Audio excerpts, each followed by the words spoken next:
Hello, welcome back to another breaking news update. My name is Jimmy Boyd, and you were watching Boyd News. I want to thank you so much for tuning in today. So, I've got an update coming out regarding Donald Trump, the President of the United States, and we're also going to talk about the Gaza Strip here in this video. And I want to go over a story that's hitting a lot of headlines right now in mainstream news. You can see here on your screen Trump may deploy U.S. troops to Gaza during takeover phase. President Donald Trump suggested that displaced Palestinians in Gaza would be permanently resettled outside the war-torn territory and proposed the U.S. take ownership. Okay, this was actually announced yesterday during a press briefing. You can see Donald Trump there on the right side of your screen, and then there's also the Israeli Prime Minister Benjamin Netanyahu. So Netanyahu was in Washington yesterday, met with Donald Trump, and that's when they held this press briefing. And we found out about this, that apparently the United States is trying to work towards taking total ownership over the Gaza Strip, and apparently he wants to turn it into some sort of resort or something like that. This is also getting a lot of pushback right now around the world. Even some senators and representatives of the House are starting to come out and kind of shoot this story down. They're not for this, basically. Lots of pushback around the world as well. And I want to talk about that and also what we could potentially see happening over here in the Gaza Strip. And then also a very big one is, are U.S. troops going to be deployed over here? Because apparently he won't rule that out. Okay, so I want to talk about this, kind of show you some of the videos that are coming out regarding this topic as well. So let me jump right into this. We're going to hop on over here to AP just for a moment. I want to show you guys this report. It says Trump won't rule out deploying U.S. troops to support rebuilding Gaza, sees long-term U.S. ownership. This just coming out today, February 5th, 2025. We're just going to go over this just briefly, just for a couple minutes. President Donald Trump suggested that displaced Palestinians in Gaza be permanently resettled outside the war-torn territory and proposed the U.S. take ownership in redeveloping the area into the Riviera of the Middle East. That's reportedly what Trump is kind of calling it right now. He wants to call it the Riviera of the Middle East. Trump's brazen proposal Tuesday appears certain to roil the next stage of talks meant to extend the tenuous ceasefire between Israel and Hamas, and secure the release of the remaining hostages held in Gaza. The provocative comments came as talks are ramping up this week with the promise of surging humanitarian aid and reconstruction supplies to help the people of Gaza recover after more than 15 months of devastating conflict. Now Trump wants to push roughly 1.8 million people to leave the land they have called home and claim it for the U.S., perhaps with American troops. The U.S. will take over the Gaza Strip and will do a job with it too, Trump said at an evening news conference with Israeli Prime Minister Benjamin Netanyahu by his side. The president, who made his name as a New York real estate developer, added, "We'll make sure that it's done world class. It will be wonderful for the people, Palestinians mostly, we're talking about." Finally, it says here Trump outlined his thinking as he held talks with Netanyahu at the White House, where the two leaders are also discussed the fragile ceasefire and hostage deal in the Israeli-Hamas conflict and shared concerns about Iran. Trump said the U.S. would redevelop the territory after Palestinians are resettled elsewhere and turn the territory into a place where the world's people, including Palestinians, would live. He offered no detail about what authority the U.S. would use to take the land and develop it. Okay, so that's a big one there. So, we keep hearing, and I reported this yesterday to you guys when we talked about Iran a little bit, that apparently he was planning on trying to relocate all the Palestinians from the Gaza Strip and move them elsewhere to countries like Jordan and Egypt. Now, would Jordan and Egypt take them in? Well, that's a deal that he's going to have to try to work out with them. And we were hearing initially yesterday that this was a permanent solution, but I'm going to show you guys a new report coming out today from Caroline Leavitt, which is the press secretary for the White House. She came out today and is now saying that apparently this is going to be a temporary thing, that if the Palestinians do get relocated, it will be temporary, not permanent. So I don't know, we're hearing a mix of things right now, but I want to kind of show you a little bit of everything and some of the responses and pushback for different members of Congress who are not okay with this and just various different things. So let's hop on over here now to X. We have this report from President Donald Trump directly on Twitter, or X. The U.S. will take over the Gaza Strip and we will do a job with it too, says President Donald J. Trump. Okay, so quick clip of him, 34 seconds. Take a look at this. The U.S. will take over the Gaza Strip and we will do a job with it too. We'll own it. and be responsible for dismantling all of the dangerous unexploded bombs and other weapons on the site, level the site and get rid of the destroyed buildings, level it out, create an economic development that will supply unlimited numbers of jobs and housing for the people of the area. Do a real job, do something different. Just can't go back. If you go back, it's going to end up the same way it has for 100 years. The U.S. will take over the Gaza. All right, so there you go. You can see directly from him, he's saying the U.S. would take over it. They would reconstruct it, turn it into, I'm going to consider it like a resort or something like that.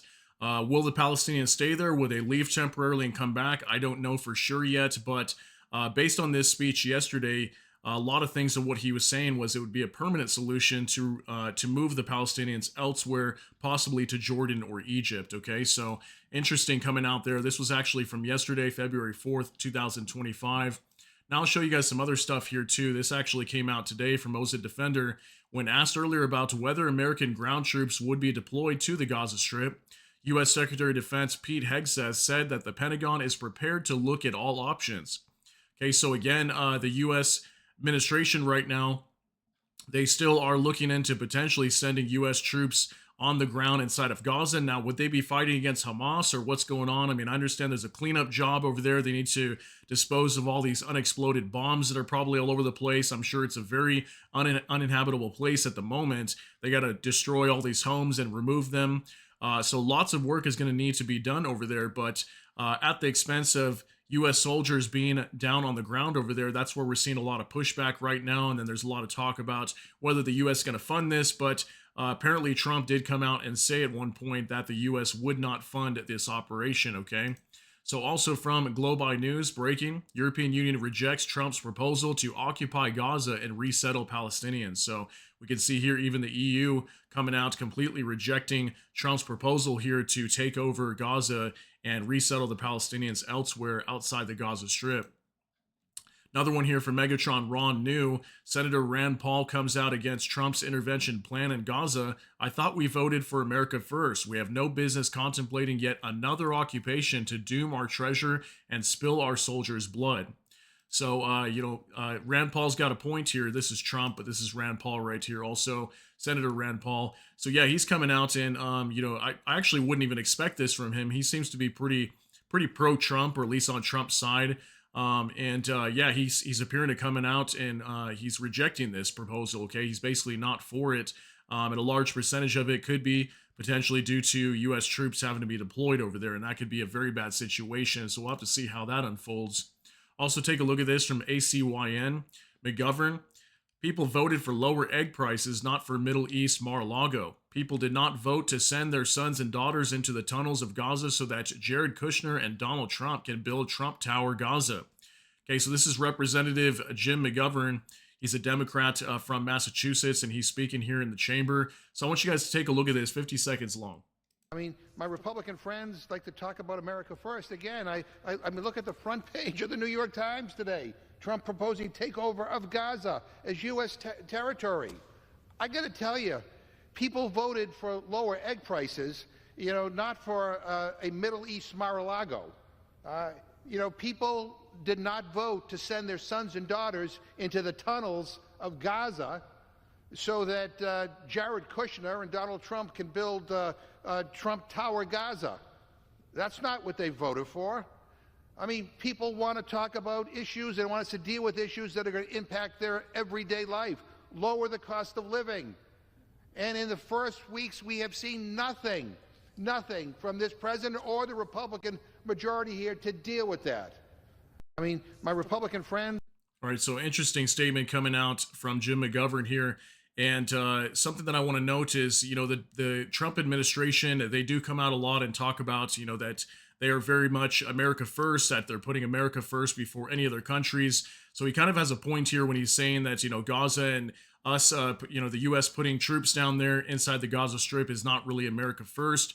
And that could potentially be benefiting somebody else other than America directly, as he's talking about, egg prices. I'm sure most of you, if you live in the United States, have gone to the store and seen the price of eggs right now. Absolutely insane, the price of eggs. So we'll move on to another one here. Also from Kyle Becker. Breaking: impeachment articles have already been filed against President Donald Trump.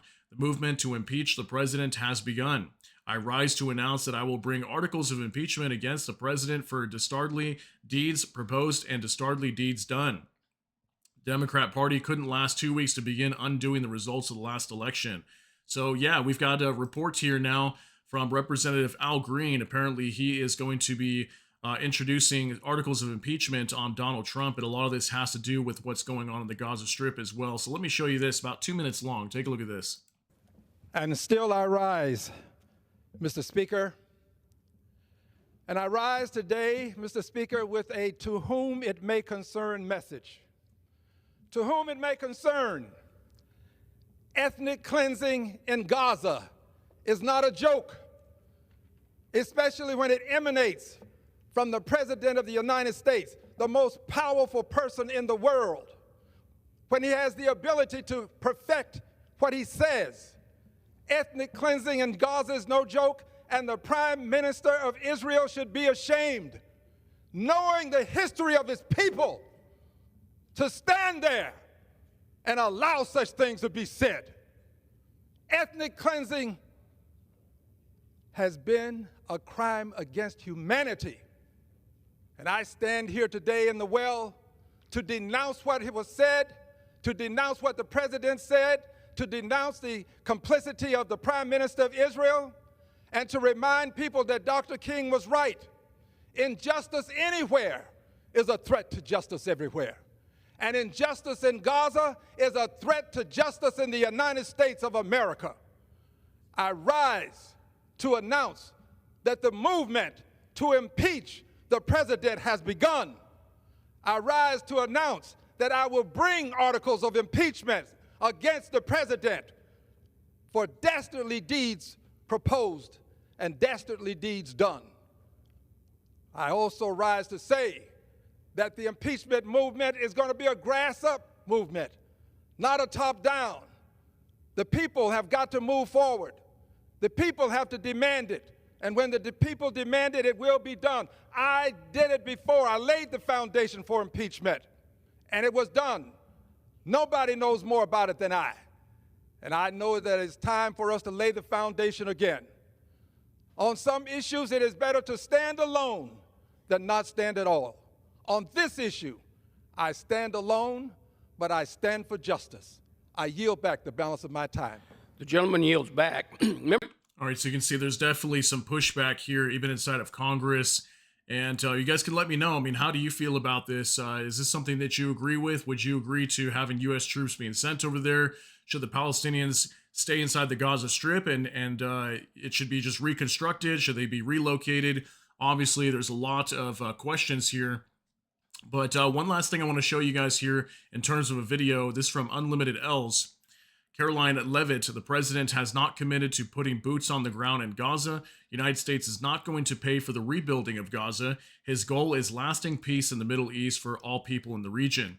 So this is that clip that I want to show you guys coming out from Caroline Levitt. She is the press secretary for the White House, and she came out in a new statement today, was talking about this. So I want you guys to see this as well. It's about 1.5 minutes long. Take a look at this. Garrett, great to see you here today. Thank you. On Gaza, the president has spent basically his entire public career criticizing foreign entanglements, nation building, sending American troops to fight abroad, particularly in the Middle East. This plan seems like it could ultimately involve all of those things. Can you explain this reversal and how building and owning Gaza squares with America First foreign policy? I would reject the premise of your question that this forces the United States to be entangled in conflicts abroad. The president has not committed to putting boots on the ground in Gaza. He has also said that the United States is not going to pay for the rebuilding of Gaza. His administration is going to work with our partners in the region to reconstruct this region. And let me just take a step back here, because this is an out-of-the-box idea. That's who President Trump is. That's why the American people elected him. And his goal is lasting peace in the Middle East for all people in the region. And as I said in my opening remarks, we've had the same people pushing the same solutions to this problem for decades. And it's been made very clear to the president that the United States needs to be involved in this rebuilding effort to ensure stability in the region for all people. But that does not mean boots on the ground in Gaza. It does not mean American taxpayers will be funding this effort. It means Donald Trump, who is the best deal maker on the planet, is going to strike a deal with our partners in the region. He did not rule out American troops in Gaza last night. Are you doing that now? I am saying that the president has not committed to that just yet. He has not made that commitment, and you know that. And on the Okay, so there you go. Right in the end, she said that basically Donald Trump has not completely ruled this out, sending U.S. troops to the Gaza Strip, and it looks like it still could be on the table. But I guess it depends on how this deal goes. Maybe the U.S. troops being on the ground in Gaza would be like a last resort kind of option. But she did mention that he's going to try to strike a deal with other nations around the Gaza Strip, potentially with Jordan and maybe Egypt. We'll see what happens here. But that was a new statement coming out today from Caroline Leavitt. One last thing I want to share with you guys from Shelly G, the Trump Resort Gaza in 2030. So she just kind of shared a photo here and probably some type of AI produced photo or something like that, but sort of just to try to illustrate what the Gaza Strip is most likely going to be looking like later, that they're trying to turn this into some type of resort now, and not going to be looking anything like what the Gaza Strip looked like previously. So just wanted to share that with you as well. But ultimately, I'm very curious to know what you guys think about this. Like, do you agree with Trump wanting to send troops over there to the Gaza Strip? Should the Palestinians stay there in the Gaza Strip and they just rebuild it? Should they be relocated outside even permanently, or should it be temporarily and then be brought back? Definitely lots of questions to be asked here, and I'm curious to know what you're all thinking about this. But I just wanted to bring this to your attention and let you know what is going on over here, as still right now the ceasefire deal is in effect inside the Gaza Strip, and I believe they're working towards a phase 2 deal here very soon. And as soon as I get information on that, I can give you guys an update on that. But I want to thank you so much for tuning in. Let me know what you think about this down below. That's going to be it for today's update. If you got something out of this, please smash that like button. Also, if you enjoy my content, please consider subscribing down below. Hit the notification bell. That way YouTube can notify you. And with that, hope you all have a great day. Everybody take care and God bless, and we'll see you in the next one.